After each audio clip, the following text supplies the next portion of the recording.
नमस्कार, स्वागत है आप सभी का मुनाफे की मंडी में। आज अगर मार्केट की चाल अगर देखें तो कच्चा तेल कमजोर होता जा रहा है। फिर से 5,900 के नीचे एमसीएक्स पर आ चुका है। $72.5 के नीचे ब्रेंट क्रूड का भाव आ चुका है। चांदी 87,000 रुपए तक फिसल कर आ चुकी है।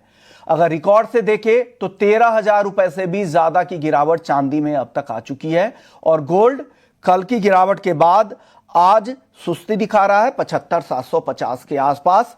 मेटल्स में रिकवरी की कोशिश है। तो ये कुछ चाल है नॉन एग्री मार्केट का, लेकिन आपको क्या करना है यही आज हम बताएंगे मुनाफे की मंडी में। हमारे साथ दो मेहमान हैं जो आज आपको मदद करने वाले हैं। तरुण सत्संगी हैं, एसोसिएट डायरेक्टर है और हेड ऑफ कमोडिटी रिसर्च है यूनिवेस्ट से, और साथ ही हमारे साथ हरीश शाही भी हैं, टेक्निकल एक्सपर्ट है। आप दोनों मेहमानों का बहुत बहुत शुक्रिया, आप लोगों ने वक्त निकाला। सबसे पहले हरीश जी, चांदी क्या लग रहा है आपको? 87,000 तक फिसल कर आ चुकी है। टेक्निकली चांदी और भी वीक आपको चार्ट पर दिख रही है, और भी नीचे के लेवल दिखेंगे क्या? सर, सबसे पहले थैंक यू। और चांदी की अगर अपन बात करते तो नो डाउट चांदी में वीकनेस हमको दिख रही है, और एज कंपेयर टू गोल्ड हमको चांदी ज्यादा वीक लग रही है। बट जिन लेवल्स पर अभी चांदी जैसे आके रुकी है तो थोड़ा बहुत इसमें बाइंग हमको एक्सपेक्ट है। बट माइट भी जो पहले जिन्होंने सेल किया होगा ये उनके लिए एक प्रॉफिट बुकिंग का लेवल रहा होगा। तो मैं सजेस्ट करूंगा कि चांदी को एक छोटा सा बाउंस आए अराउंड 87,500 के आसपास, तो वहां पर हम सेल करें। और टारगेट हमारे पास 86,800 और 86,300 के हैं। वहीं पे जो स्टॉप लॉस है वो 88,200 का रहेगा। और 86,800 पर हम लोग थोड़ी नजर ज्यादा बनाए रखें, क्योंकि वो एक स्ट्रॉन्ग सपोर्ट लेवल है। अगर ये लेवल ब्रेक होता है तो हमें फर्दर सेल ऑफ देखने को मिलेगा अगले नेक्स्ट वीक भी। तो ये हमारी चांदी में रहेगा। चांदी आपको थोड़ी और आपको यहां से कमजोर होती दिख रही है, तो अभी आप सेल पोजीशन ही बना के जाए, और जो भी स्टॉप लॉस आपको बताए गए हैं वो भी ध्यान रखिए, क्योंकि किसी भी ओवरसोल्ड जोन में कभी भी रिकवरी भी लौटती है, तो ये ध्यान रखिएगा। हरीश जी, गोल्ड पर बताइए। गोल्ड तो दायरे में, आज सीमित दायरे में, गोल्ड में क्या लग रहा है आपको? सर, गोल्ड में एक्चुअल में जो सेल ऑफ होना था वो तो हो चुका है। बट अभी इसमें भी हम लोग करंट लेवल पर तो सजेस्ट करेंगे ट्रेडर्स को कि वेट किया जाए, और एक हल्का सा करेक्शन आना चाहिए, यानी कि एक थोड़ी सी बाइंग देख सकते हैं अग्रेसिवली 200-300 पॉइंट की। तो वहां पर हम लोग सेल सजेस्ट करेंगे कि अराउंड 76,000 पर हम लोग गोल्ड को सेल करें, और टारगेट 75,200 और 74,850 तक के रहे। वहीं जो स्टॉप लॉस इसका रहेगा वो 76,500 का रहेगा।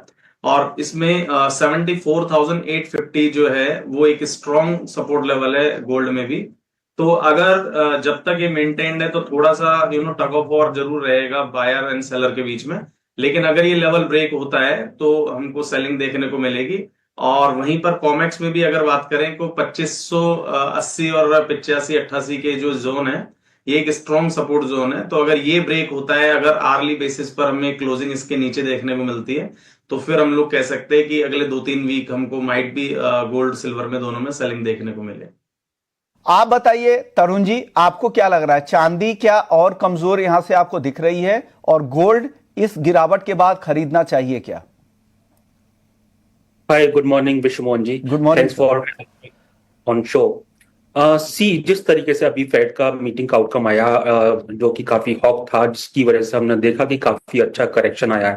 ये क्लियर है कि अभी नेक्स्ट ईयर 2 बार रेट कट होंगे, जबकि सितंबर में एक्सपेक्टेशन था 4 बार होंगे। साइमल्टेनियसली इन्फ्लेशन जो यूएस के अंदर है वो 2027 से पहले कंट्रोल में नहीं आएगी। वो फेड का जो लॉन्ग टर्म टारगेट रहता है 2%, उसको रीच नहीं करेगी। जीडीपी फोरकास्ट भी हायर किया है। तो अल्टीमेटली सिनारियो ये है, रिस्की एसेट क्लास नहीं चलेंगे। गोल्ड जिसको रेट कट से बेनिफिट मिल रहा था, अभी स्लोअर जो पेस हुआ है उसके चलते हमारे को ऐसा लगता है कि अभी सेल ऑन राइज रहेगा for some time now. Probably जनवरी में भी स्पिल ओवर हो सकता है करेक्शन। तो जब भी रैली मिलती है तो सेल करके जाना चाहिए बुलियन के अंदर। मुझे ऐसा लगता है डॉलर अभी फर्दर तेज होगा and it will have negative impact on Boolean. चलिए अब आगे बढ़ते हैं और बात करते हैं कच्चे तेल को लेकर।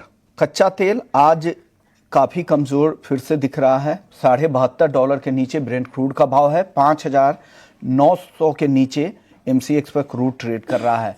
हरीश जी, ऑप्शंस में कोई ट्रेड है क्या आपके पास, और क्या लग रहा है कच्चे तेल की चाल किस तरह आगे दिख रही है आपको? सर ऑप्शंस में कोई व्यू नहीं है मेरा, बट मैं ओवरऑल अगर अपन इसके प्राइस एक्शन की बात करें तो लास्ट सेशन जो हमने किया था 18 आवर के साथ, उसमें भी हमने क्रूड ऑयल को वीक बताया था, अराउंड 6000 के लेवल पर सेल कराया था, तो वो भी टारगेट्स हो गया। अभी प्रेजेंटली अगर अपन देखें तो इसमें एक लेवल है 5850 का, ये एक स्ट्रॉन्ग सपोर्ट है, और इसके नीचे तो इसमें फर्दर वीकनेस मिलेगी। और फॉर द टाइम बीइंग हम लोग इसमें सजेस्ट करेंगे कि हम लोग 5930 के अराउंड एक बार एक हल्का सा बाउंस देखने को मिले, और वहां पर हम लोग सेल करें, क्योंकि वो सेफर साइड हो जाएगा। टारगेट हमारे पास 5840 के रहेंगे और 5780 के, और वहीं पे जो स्टॉप लॉस रहेगा वो 6000 का रहेगा, तो सेल ऑफ देखने को मिलेगा हमें क्रूड ऑयल में। ओके, तो क्रूड पर आपका ये व्यू है। तरुण जी, आपकी राय क्या लग रहा है? कच्चे तेल पर आपकी राय क्या है? आई गेस हम देखा डिसाइड ऐसे नहीं, सीधा ग्रो की ऑप्शन चेन पर करो, क्योंकि ये है फास्ट और यहाँ आपको मिलेगी वो सारी इंपॉर्टेंट इन्फॉर्मेशन जैसे प्राइस, ओपन इंटरेस्ट और बहुत कुछ एक ही जगह। तो अब ग्रो पर ट्रेड करो वैसे मन करे जैसे। Investment in securities market are subject to market risks. Read all the related documents carefully before investing. इसके अंदर वंस अगेन 5700 के आसपास प्राइस देखने को मिले हैं। एक तरफ डिमांड आउटलुक वीक है, साइमल्टेनियसली रशिया के ऊपर अगर सैंक्शन लगता है, जो कि सेकंड लार्जेस्ट प्रोड्यूसर है आफ्टर यूएस, तो ultimately it will have impact on the global supply, जिसकी वजह से प्राइस क्रिस क्रॉस कर रहे हैं इन अ साइडवेज रेंज। मेटल्स की तरफ चलते हैं। मेटल्स में आज रिकवरी दिख रही है। जिंक आधे % से ज्यादा की तेजी दिखा रहा है, 280 रुपए 25 पैसे पे फिलहाल है। एल्युमिनियम 242 के ऊपर। कॉपर की चाल देखिए 800 के नीचे अभी भी है, लेकिन हल्की तेजी दिख रही है। लेड दायरे में है 176 पे। हरीश जी, क्या पसंद है आपको बेस मेटल्स में आज? में ओवरऑल अगर बात करें तो डेफिनेटली जितना भी सेल ऑफ हुआ था, ये सब में तीनों में ही, अगर जिंक, लेड, एल्युमिनियम की बात करें, सब में ही प्रॉफिट बुकिंग हो रही है, और वो एक्सपेक्टेड भी थी कि इन लेवल्स पे, क्योंकि ये जो प्रॉफिट बुकिंग है नॉर्मली नहीं है, अपने अपने सपोर्ट लेवल से है। तो इन सब में जो मुझे सेफ लग रहा है वो कॉपर ज्यादा सेफ लग रहा है सेल के लिए, बट कॉपर में भी करंट लेवल्स पे मैं अवॉइड ही करूंगा सेल करना, बिकॉज ओवरसोल्ड जोन है ये, और एक प्रॉफिट बुकिंग इसमें भी एक्सपेक्टेड रहेगी। तो जो सेफर साइड जो लेवल रहेगा कॉपर में, वो 803 804 के आसपास रहेगा, और वहां पर जो टारगेट हमारे पास बनेंगे 792 और 786 के बनेंगे, और स्टॉप लॉस इसमें 813 का रहेगा। 786 और 785 अगर लेवल माइट भी अपन को आज नहीं देखने को मिले और नेक्स्ट वीक देखने को मिले, वहां से मुझे लगता है कि लॉन्ग बिल्डअप्स होंगे, और वहां पर मार्केट में जो है बाइंग एक पोजिशनल बाइंग बन सकती है। तो फिलहाल फॉर द टाइमिंग हम लोग सेल करके चले। ओके, तो सेल करने की सलाह हरीश जी की। यहाँ पर 792 786 का टारगेट है नीचे की तरफ कॉपर में। बेस मेटल्स पर आपकी राय तरुण जी क्या है? आई थिंक ओवरऑल जो अंडरटोन है वो नेगेटिव है, लेकिन it has corrected a lot in last 10 days। मैं एक्चुअली एक शार्प पुल बैक आने का वेट करूंगा rather than going for selling and now. And मुझे ऐसा लगता है अगर कॉपर 810 या 815 के लेवल मिलते हैं तो that want B sustained, and वहां पर अगर मिलता है तो सेलिंग किया जा सकता है, और ग्रेजुअली हम इसको 785 के आसपास आते हुए देखेंगे। But we should not be forgetting copper का 785 से 770 के बीच में काफी अच्छा सपोर्ट जोन है। यहां से रिपीटेटिवली हमने पोजिशनली बाइंग आते हुए देखा है। As we are nearing to it, तो आई थिंक स्पाइक पर राइज पे सेल करें रादर देन नाउ, एंड नीचे के लेवल जब ये आते हैं तो आई थिंक अपना जो शॉर्ट पोजीशन है उनको क्लोज कर देना चाहिए। चलिए नेचुरल गैस को देखते हैं। नेचुरल गैस अब तेजी के ट्रेंड में दिख रहा है, 283 रुपए 50 पैसे पे पहुंच चुका है। 0.25% की तेजी आज भी है। हरीश जी, अच्छी तेजी दिख रही है, क्या ये तेजी और भी कंटिन्यू होगी? 300 के लेवल के ऊपर भी जा सकता है क्या एनजी? सर अगर अपन करंट कॉन्ट्रैक्ट की बात करें तो करंट कॉन्ट्रैक्ट तो 309 ही चल रहा है, बट करंट कॉन्ट्रैक्ट में मेरा व्यू है फिलहाल, तो इसमें एक हल्का सा ओवरऑल बाइंग हो चुकी है, और अपने जो रेजिस्टेंस ब्रेक हो चुके हैं, बट माइट भी वही ब्रेकआउट जो है लेवल्स है अराउंड 302 के आसपास, 303 के आसपास। अगर अपन को दोबारा मार्केट रिटेस्ट करता है इन लेवल्स को, तो उसमें हम फ्रेश बाइंग कर सकते हैं, और टारगेट्स इसमें रहेंगे हमारे पास अराउंड 350 और 322, और स्टॉप लॉस रहेगा 290 का। ये जो टारगेट दे रहे हैं सर, जनवरी के लिए दे रहे हैं या दिसंबर के लिए? क्योंकि दिसंबर के लिए जी, दिसंबर। ओके, तो आपको लग रहा है कि ये एक्सपायरी से पहले ही ये इस लेवल को के पास चला जाएगा एनजी?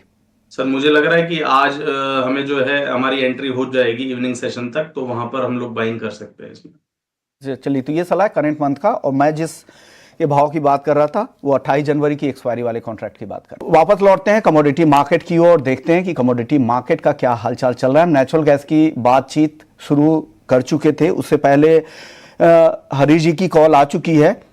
तरुण जी, आप बताइए क्या लग रहा है आपको एनजी में यहां से किस तरह की चाल दिख रही है? 307 के लेवल पे है करंट मंथ का कॉन्ट्रैक्ट, जनवरी का कॉन्ट्रैक्ट 282 रुपए के ऊपर है। आगे की चाल आपको कैसी दिख रही है एनजी की? प्रीमियम बढ़ा है, जिस तरीके से यूरोप ने बोला है कि वो रशिया से जरूरी नहीं है कि इंपोर्ट करें, they might go to US. इतना आसान नहीं है, ओवरनाइट चेंज नहीं होता ultimately import pattern. So ultimately ये प्राइस में प्रीमियम ऐड किया है। साइमल्टेनियसली दिस वीकेंड यूएस के अंदर जो विंटर है थोड़ी सी कूलर देन नॉर्मल रहेगी, जिसने भी प्राइस को पुशअप किया। 302 का काफी अच्छा रेजिस्टेंस था, प्राइसेस ने ब्रेक किया है।